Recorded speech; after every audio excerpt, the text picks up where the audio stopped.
Kumar sir வணக்கம் sir. வணக்கம் Kumar sir, நாங்கள் முதல் முறையாக எந்த கவர்மெண்ட் இருந்து தேர்தலை சந்தித்தாலும் அந்த அந்த அரசாங்கத்தில் எதிர்க்கட்சியாக இருந்த ஒரு பார்ட்டி கிட்ட இருந்து இப்படி ஒரு எக்ஸிட் போல் வரும்போது இந்த எக்ஸிட் போல் ஒரு சதி, திட்டமிட்ட சதி அப்படின்ட்டு ஒரு அறிக்கை இதற்கு முன்பாக நாங்கள் பார்க்கல சார். இது ரொம்ப புதுசாக இருக்கு. நாங்கள் இந்த எக்ஸிட் போல நம்புறதில்லைன்னு சொல்லி கடந்து போவதற்கும் இதையெல்லாம் நாங்கள் பொருட்படுத்துவதில்லை, இதெல்லாம் அப்படியே நடக்கும் அப்படிங்கிறதுக்கு எந்த உத்தரவாதம் இல்லை அப்படிங்கிற வார்த்தைகளை பயன்படுத்துவதற்கும் இந்த எக்ஸிட் போலே ஒரு திட்டமிட்ட சதி அப்படின்ட்டு சொல்வதற்கும் வித்தியாசம் இருக்கிறது. அந்த இடத்திற்கு ஏடிஎம்கே நகர்ந்து போனதுக்கு என்ன சார் காரணம்? அந்த காரணத்தை நண்பர் அதிவீர பாண்டியன் ரொம்ப அழகாக விளக்கினார். நீங்க சொல்லுங்க. இல்ல அது தற்காப்பு. அதாவது எதிர்கட்சி இப்ப அரசாங்கம் இப்ப நடந்து கொண்டிருக்கிறது அரசாங்கம் திமுகவுடைய அரசு. கால் போடுங்க 2-3 கேட்போம். திமுகவுடைய அரசு இது. ஆகினால அவர் தான் கொடைக்கானல்ல இருந்து ஒரு பேட்டியை கொடுத்தார். 2 நாள் வெயிட் பண்ணுங்க. முதலமைச்சரும் இதை பத்தி முதல்ல ஆரம்பிச்சது அவர் தான். எல்லாரும் அவேர்னஸா இருக்கணும், எல்லாரும் விழிப்புணர்வோடு இருக்கணும்னு அவர் சொல்லிக்கிட்டே இருக்கிறார். அப்போ அவர் சொன்னதுனால எதிர்கட்சி தலைவர் சொல்லாமல் இருக்க முடியாது இல்லையா? எதிர்கட்சி தலைவரும் இந்த எக்ஸிட் போலுக்கு பிறகு 2 விதமான கருத்துக்கள் வந்திருக்கின்றன. அவர் குறிப்பாக முதலமைச்சர் அறிக்கை மூலமா சொன்னாரா? இல்ல, அவர் சொன்னதெல்லாம் நியூஸ்ல வந்தது சார். அவர் சொன்னது பொய்யா சொல்லுவாங்க சார், அதெல்லாம் நம்பாதீங்க சார். இல்ல சார், ஒண்ணும் இல்ல. இது அவர் எல்லாரையும் கூப்பிட்டு அழைக்கிறார். முக்கிய பொறுப்பாளர்கள் சில தொகுதியில் உள்ளவங்க எல்லாம் கூப்பிட்டு செய்தியில வந்திருக்கிறது. அப்புறம் எப்படி நம்பாம இருக்க முடியும்? அதனால சார் எனக்கு ஆச்சரியமா இருக்கு சார். கொடைக்கானல் திண்டுக்கல் பக்கத்துல இருக்குது, ஒரு முதலமைச்சர் இருக்கிறாருன்னு சொல்லிட்டு திண்டுக்கல் மாவட்ட செயலாளர் அமைச்சர் போறாரு. அத போய் சார் உட்கார்ந்து 3 பேர் இல்ல சார், பெரியசாமி ஒரு பையன்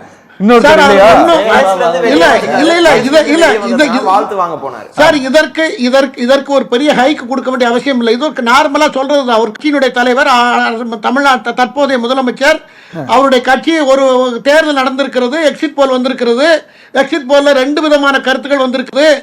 அப்போ அப்படி இருக்கும் பொழுது நாம சிம்பிள் மார்ஜின் வித்தியாசத்துல ஏதாவது ஆயிடக்கூடாது, நீங்க அதை விழிப்புணர்வோடு இருக்கணும்னு அவர் சொல்றதும் சரி, இவரு சொல்றதும் சரி, 2 பேரும் சொல்றது ஒரு அவங்க கட்சி தொண்டர்கள்ட்ட, அந்த பூத்துல இருக்கிறவங்கள்ட்ட, கவுண்டிங் அன்னைக்கு அதில் கலந்து கொள்றவங்களுக்கு ஒரு விழிப்புணர்வுக்காக சொல்லக்கூடியதுதான்.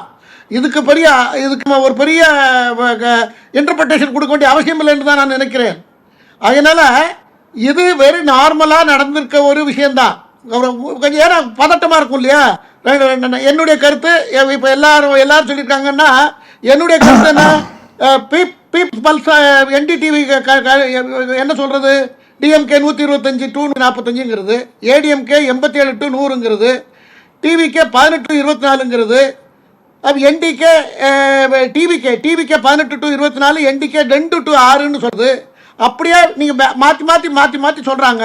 ஒரு கருத்து கணிப்புக்கும் இன்னொரு கணிப்புக்கு சம்பந்தமே இல்லாம இருக்கிறது. அதனால எல்லாருக்கும் ஒரு பதட்டம் வரத்தான் செய்யும். அவங்க 5 வருஷம் கட்சியை நடத்தியிருக்காங்க, அரசாங்கத்தை அமைத்திருக்கிறார்கள், ஆட்சியில் ஏதாவது இது வந்துடக்கூடாதுன்னு 2 பேர் நினைக்கிறது நியாயம்தான். எடப்பாடி பழனிசாமி அதிகப்படியாக நினைக்க பயப்படுறதுக்கு காரணம் இருக்கிறது. காரணம், எதிர்கட்சி தவறாக இருக்கிறார். 2க்கு தான் போட்டி இருக்கிறது போல தெரிகிறது. எல்லாம் ஒரே ஒரு சேனலை தவிர பாக்கி எல்லாமே திமுக அல்லது அண்ணா திமுக என்று தான் சொல்லி இருக்கிறது. என்னுடைய கருத்து, தனிப்பட்ட மெஜாரிட்டி, அதாவது 115 சீட்டை எந்த கூட்டணி எடுக்க முடியாது, ஹங்கு வரும் என்று நான் பல மாதங்களாக சொல்லிக் கொண்டிருக்கிறேன். எனக்கு காரணம் சார், எனக்கு ஒரு விஷயம் சார் என்னன்னா, நீங்க இன்ஸ்டாகிராம்லயும் முகநூல்லையும் பார்க்கக்கூடிய ஒரு 100 வீடியோ அல்லது ஒரு 150 வீடியோ உங்களுக்குள்ளார, இப்போ நீங்கள் சொன்னீங்க இல்லையா, நான் ரொம்ப நாளாக சொல்லிட்டு இருக்கிறேன் இங்கே ஹங்கு வரும்னு சொல்லிட்டு, ஏதோ ஒரு எண்ணத்தை உங்களுக்கு ஏற்படுத்துகிறது அப்படின்னா, நீங்கள் கண்ணில் பார்க்குற ஒரு 100 விஷயம் உங்களை ஆழமாக ஒரு விஷயத்தை நம்ப செய்கிறது. அப்படிங்கும்போது ஒரு நிறுவனமயமாக்கப்பட்ட ஒரு கம்பெனி அவர்கள் ஒரு குறிப்பிட்ட சதவிகித மக்களை சந்தித்து ஒரு விஷயத்தை அவர்கள் அதை ஒரு ரிசல்ட்டா கொடுக்கும்போது அது ஏன் உங்களுக்கு நம்பகத்தன்மை இல்லாததா போயிடுது? ஒரே வாக்காளர்கள் 5.487 கோடி மக்கள் வாக்களித்திருக்கிறார்கள். எல்லாரும் வாக்களித்தது ஒரே மக்கள் தான் வாக்களித்திருக்கிறார்கள். அவரவர்கள் பூத்துல தான் வாக்களித்திருக்கிறார்கள். பூத் ஏஜெண்டெல்லாம் அவங்க தான். எல்லாரும் கருத்து கணிப்பும் அந்த வாசல்ல தான் எடுத்ததாக சொல்றாங்க. எக்ஸிட் போல் என்பது தேர்தல் முடிந்த பிறகு வர்றவங்க நானும் கூட தேர்தலில் வாக்களித்து விட்டு எனக்கு தெரிந்தவர்கள்ட்ட கேட்டேன், எப்பா என்ன யாருக்கு ஓட்டு போட்டீங்கன்னு கேட்டதுக்கு, அங்கிள் அதெல்லாம் ரொம்ப சீக்ரெட் அப்படிதான் சொல்றாங்க. இவங்கள்ட்ட யார் சொன்னான்னு எனக்கு தெரியல. எப்படி இவ்வளவு சாம்பிளை எப்படி எடுத்தாங்க, எப்படி சொன்னாங்க? அது வந்து நான் அவங்களை கொச்சைப்படுத்தவில்லை, அவர்களை குறைத்து மதிப்பிடவில்லை. அவர்கள் உழைத்திருக்கிறார்கள். அவர்கள் எந்த சாம்பிளை போட்டாங்கிறது தெரியாது. ஆனால் அதுதான் சரி என்று நம்ம விவாதிக்க முடியாது, நம்ம ஏற்றுக்கொள்ள முடியாது. அதான் என்னுடைய கருத்து. அவர்கள் கஷ்டத்தை நான் வந்து சாதாரணமா மதிப்பிடல. ஏதோ பண்ணிருக்காங்க, சொல்லியிருக்காங்க, அதெல்லாம் ஒண்ணும் எனக்கு அதுல ஒன்றும் சந்தேகம் இல்லை. ஆனால் ரிசல்ட் வந்து ஒரிஜினல் ரிசல்ட் வந்து 4ஆம் தேதி 2 நாள் தான் இருக்கிறது. 4ஆம் தேதி தான் தெரியும். 4ஆம் தேதி நான் கிடைத்தது வந்து கடந்த பல மாதமாக ஒவ்வொரு கிராமங்கள்ல டிவிக்கு பணம் கொடுத்துட்டதாக இவங்க 2 பேரும் சொல்றாங்க. பணம் கொடுத்துட்டாங்க, அதனால ஒரே பாயிண்ட். ஆனால் டிவிக்கு நிறைய பேர் ஓட்டு போட்டுட்டு நாங்க பணம் வாங்கினோம், ஆனா டிவிக்கு ஓட்டு போட்டுக்கோன்னு சொல்லியிருக்காங்க. என்ன பண்றது? இதெல்லாம் இதான் இருக்குது தேர்தல்ல. ஓகே சார், ஓகே பேசலாம். என்னன்னா இன்னொரு 2 டேஸ் தான் இருக்கு இந்த ரிசல்ட் நமக்கு தெரிவதற்கு. ஒரு 2 டேஸ் தான் இருக்கு.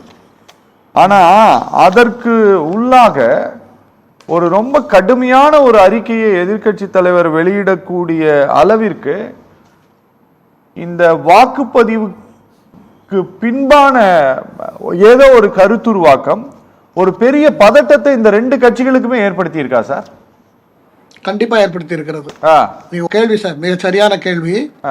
ஏனென்று சொன்னால், கருத்து கணிப்புகளை எக்ஸிட் போல் நடத்தினது பல நிறுவனங்கள் நடத்தியிருந்தாலும் டைம்ஸ் நவ், ஜேபிசி, ஸ்பிக் மீடியா, நியூஸ் 18 இவர்கள் எல்லாம் வந்து அதிமுகவுக்கு சாதகமான ஒரு இதைத்தான் சொல்லியிருக்கிறார்கள். அவர்களுடைய போல் வந்து அதைத்தான் சொல்றது.